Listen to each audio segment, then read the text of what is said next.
You've got to get your head in the game. It's 2025, man. I'm sat here still crying, not being in shape. Got to get your fucking head in the game, man. Yeah. As Neil Warnock used to say, you got to fucking die for 3 points, yeah? You're not willing to die for anything, mate. Do you know what I mean? Got to fucking die for 3 points, yeah? Studs up, 2-footed, get involved, get stuck in, stop dicking about. Alright? On a serious note, hope everyone's doing well. And this is going to be probably the most important out of 3 episodes. Spitting everywhere. This is going to be the most important out of 3. Right? We're doing a 3-pillar series here, right? And no one's going to watch. Nutrition, mindset, and training. They're the 3 pillars, aren't they? They're the 3 pillars, you know? Your movement, your calories out. Your nutrition, your calories in. And then the fucking cranium. What happens up here? That's the big one. That's the big one. And mindset's everything. Mindset's everything. That's why a lot of my content is based around the brain. Do you know what I mean? It's all these little, the way you view things or the decisions you make. Because ultimately, we can sit there all day and talk about macros, calories, training methods, cardio, everything you want to talk about. But if you haven't got your head screwed on, none of it matters. Like, people come to me all the time and ask me surface level questions about fitness. And I'm thinking, mate, you don't even know what day of the week it is. Your head's gone. Do you know what I mean? Yeah. It's all about up here. This is going to make or break your fat loss journey. And you can have the best training program in the world. You could even stick to it for a bit. You can have you could have a chef making all your meals. If it's not there, mate, then you're fucked. Do you know what I mean? So let me take you back to the end of last year. Make it all about me, the narcissist. Fat, out of shape, depressed. Because this is how I lost 23 kilograms, alright? It's all about, this is a series, what it's all about. End of last year. Enjoyed summer, enjoyed holiday, overweight, fat, stressed out. Just working and enjoying. No middle ground for work on myself. I'm either working in terms of business, coaching, my business, or coaching within my business, spit out, or enjoying myself, you know, a few midweek pints, but more importantly, weekends come, you know, and then meet up with friends, have some drinks, might smoke a little bit, have a good time. Before you know it, it's the end of the year, right, I've got a fat mustache on my face and I'm fat as fuck. And I'm thinking, what the fuck am I doing here? Something's gone wrong. Sort of wasn't that stressed because I knew I just had to lock in and get in shape. But I also knew there was a long journey ahead of me. I had 6 months to get all this weight off. I didn't have 6 months. I had 5 months. I had 16 weeks to be specific. So I think I started my photo shoot prep for my coach was 16 weeks long. I think I actually started 2 weeks earlier. So it's 17, 18 weeks to get 23 kilograms off, right? And I wasn't that nervous in the new year about doing it. So I knew I set a goal and I put money down for it. I knew I'd go and do it, right? But, yeah, all about mindset. So get to the end of last year. I'm forgetting already where I'm at. End of last year. I'm talking about mindset. My fucking head's gone. Do you know what I mean? What would Neil Warnock say? You got to fucking die for YouTube, right? So end of last year, I'm fat, I'm out of shape, a little bit depressed. I'm going to the new year and I'm like, right, I've been in shape so many times in my life as a coach, right? My issue is consistency and staying on track and making it a priority. So I knew from now on it had to be a priority first of all. And I knew this year coming into it, it'd be habits that had to die eventually. Some took longer than others, some just had to go straight away. Okay? But I knew I had to change. This is the first mindset shift. There's a lot of you guys, you say you want to achieve X, Y, and Z, yet you live the same lifestyle. And so your goals that align with how you live your life, the decisions that you make. So first of all, I think what I would like to start off with is saying, if you're going to go down this journey of a weight loss journey and lose 20 kilograms plus, I'm not talking about a little mini cut, losing 4 or 5 kg. If you're going to change your life, get in the best shape, you have to accept that something's going to have to change. You have to accept there's always going to be a trade-off to what you're going to do. If I say right now, I want to become a millionaire, I'm going to have to make some serious sacrifices to get that, right? And I don't want to be a millionaire right now. I'm not willing to give up everything, go in on that one thing, right? Right now, I'm not anyway. I'm quite happy with where I'm at in a minute. I'm slowly making progress, right? My point is, right, as an extreme example of like, I'm not going to say that I want these things and then without being willing to live the lifestyle that is required to get these things, right? It's common sense. But a lot of people say they want to lose 20 kilograms. You give them the roadmap and you say, right, you've got to give up X, Y, and Z, and they shit themselves. So don't set goals if you're not willing to sacrifice to get there, okay? There's a balance, right? Because if I say I want to lose 20 kilograms, people view that as I can't go to the pub anymore. Just as an example, use the pub. They view it as I can't go to the pub anymore. I can't eat X, Y, and Z. I have to eat like this, right? That's people being miseducated, and that's people just not having the knowledge on nutrition or training to know what they actually need to do to get that. So they don't actually have to be as extreme as they think, but the other side of it is people also set goals without being willing to change. So it's getting that middle ground of not going too far all or nothing mentality, but also knowing that you do have to give up some things to get success. And also there's different things down the line. If I want to lose my first 5 or 10 kilograms, I have to sacrifice maybe this much.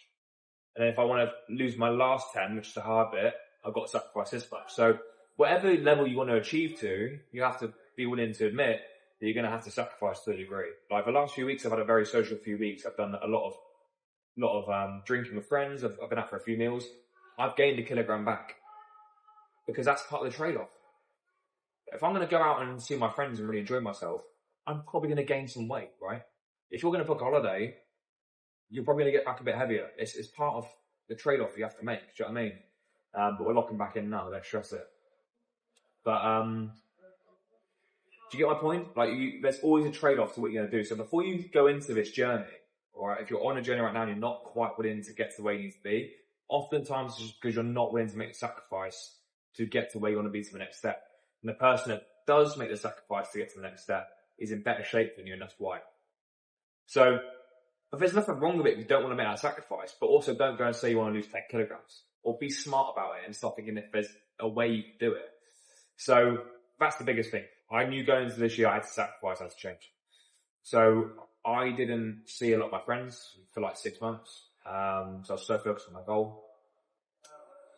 Didn't really drink that much. I drink maybe once or twice a week, like I said in the last episode. After football, we have a beer with the lads, but I didn't go any nights out or anything like that. The whole time. And I don't really like going out much anyway. My idea of going out is going for a couple of pints with a mate, and that's it. I don't like going clubbing, raving, anything like that. So, I sacrificed for 6 months. Right, it's not that I didn't see friends, but I maybe saw them once over a 6 month period, because I just knew I had to just do this. I had to get it done. And you might not have to be that extreme, but for me, I just knew that I know with my mates, if we go out, it's not going to be for 1 or 2 pints. It's going to be 5, 6, 7 or 8 pints, right? And I love these guys. I'm not going to start sacking them off and go, no, we're not friends anymore. Like, no, we can do that stuff, but just not right now. I need to get to a certain point first of all. So I had to make that sacrifice. So I did that. I had to audit parts of my life. I think that was a big one too. Audit who I was hanging around with and spending my time with. But audit certain behaviours and like the things I was doing wrong. I was in a relationship at the time that I'm out of now. You know, lovely girl, but I thought this isn't serving me. And I think the process of having a photo shoot coming up made me make decisions faster. So that was a big one too.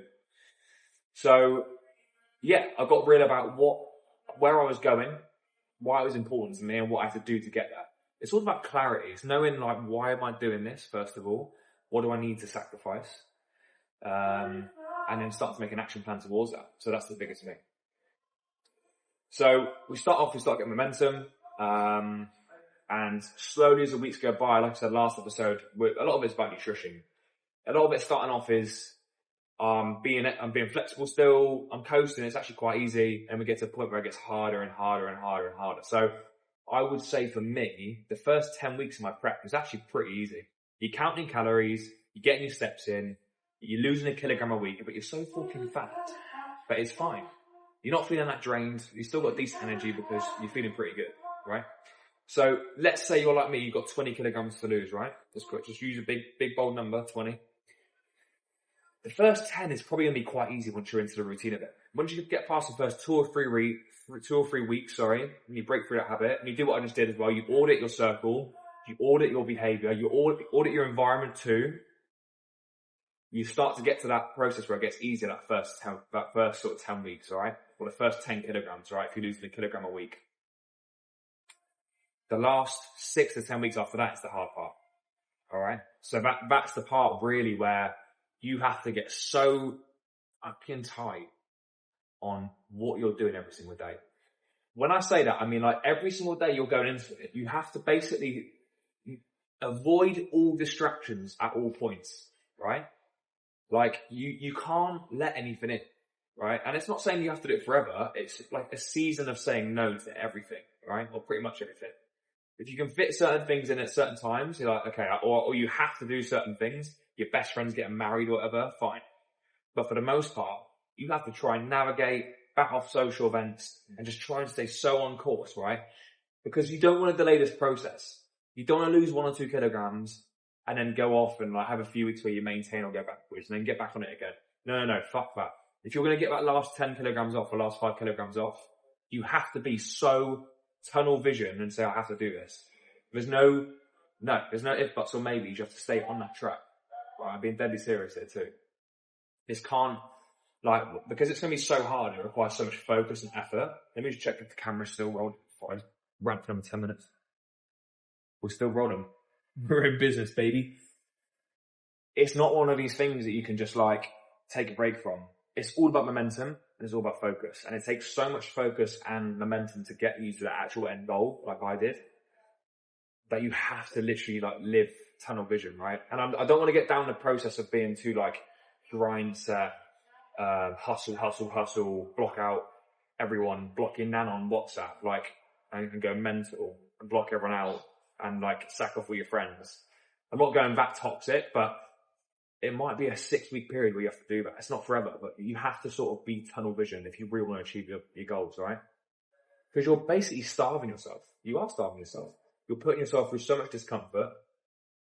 And we'll do a training episode, but what I'm going to say is this, like, by the last like month or 2 of my prep, while I was really going for it on this photo shoot, I was doing 3 weight training sessions a week in the gym, which is fine. I was playing football twice, which burns a lot of calories. I was playing football for like 3 hours a week. And then I was doing about 80 minutes a week. I think it was about 80, 90. No, it wasn't. It was more than that. I was doing about 100 minutes a week of low intensity cardio. So at this point, right, and I've got like 8 kilograms to get off me in 6 weeks, let's say. I can't remember the exact numbers, but I've got this big goal, big pressure in a limited time frame. I've got to go all in on this shit, right? Everything took a hit. My personal life took a hit. With friends. My mental health took a hit, for sure, but it's worth it. My work took a hit. I must not have been present with clients for that brief period. Like, I must have been away with the fairies a little bit, but it's just part of the process you have to do. You have to completely sacrifice at the end and go completely fucking tunnel vision. It's part of the process. So that's a big thing too. Your first half is going to be very different to your second half. Very, very different. First half's all about momentum and getting going. And it's actually quite fun because like the fact that you can still go and see friends and still enjoy yourself. Just make sure you're still tracking your food and being flexible, blah, blah.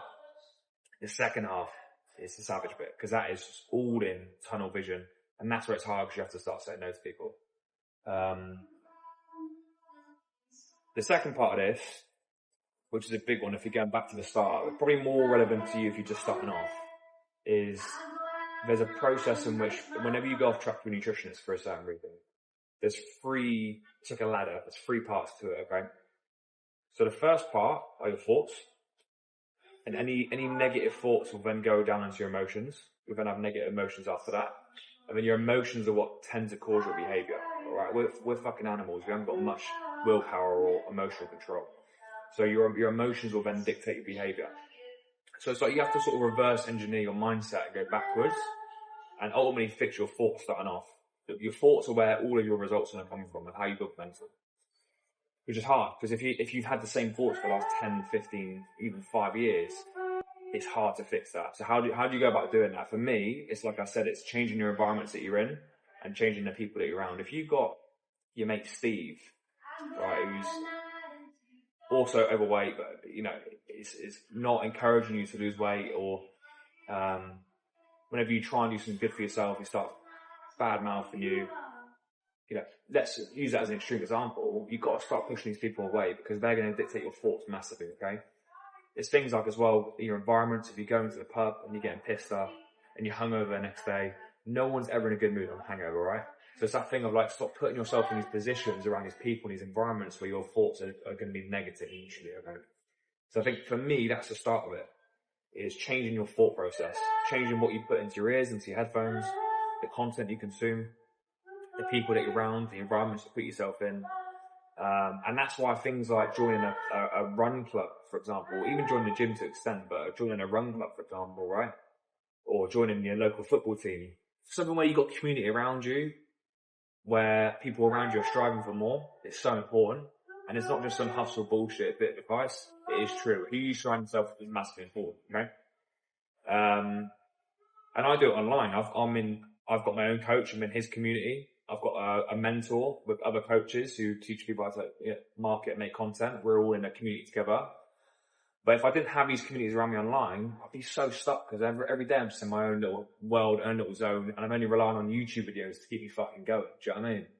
So part of it is invest in yourself to be in the right communities, investing in terms of time and also money sometimes too. Sometimes you've got to pay to be in the communities you want to be in, especially in the city too, right? If you want to be part of certain groups, you have to pay for access, and that's fine. It's going to make your life better.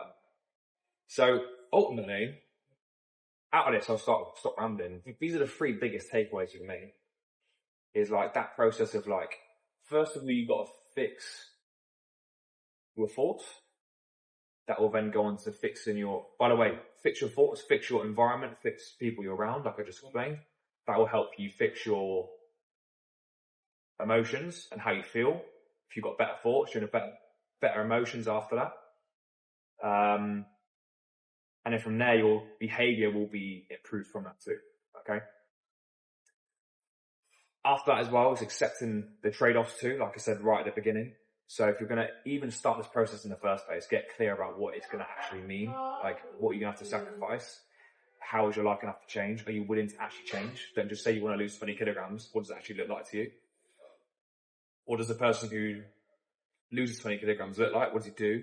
But you have to become that person. Are you willing to do it? Maybe you're not, and that's fine. So that's number 2. And then, like I said, the tough one that people aren't willing to accept is, on that second half of your weight loss journey, once you're in the hard part, you've got to make that tunnel vision where you are just completely focused on where you need to be. Because guys, once you do that and you get to that last point, hopefully you'll never have to do it ever again. So just sacrifice 4 to 6 weeks to get there and you'll do it. Hope you found this useful. And DM me the word transform if you're ready to stop wasting your fucking time and get this over and done with.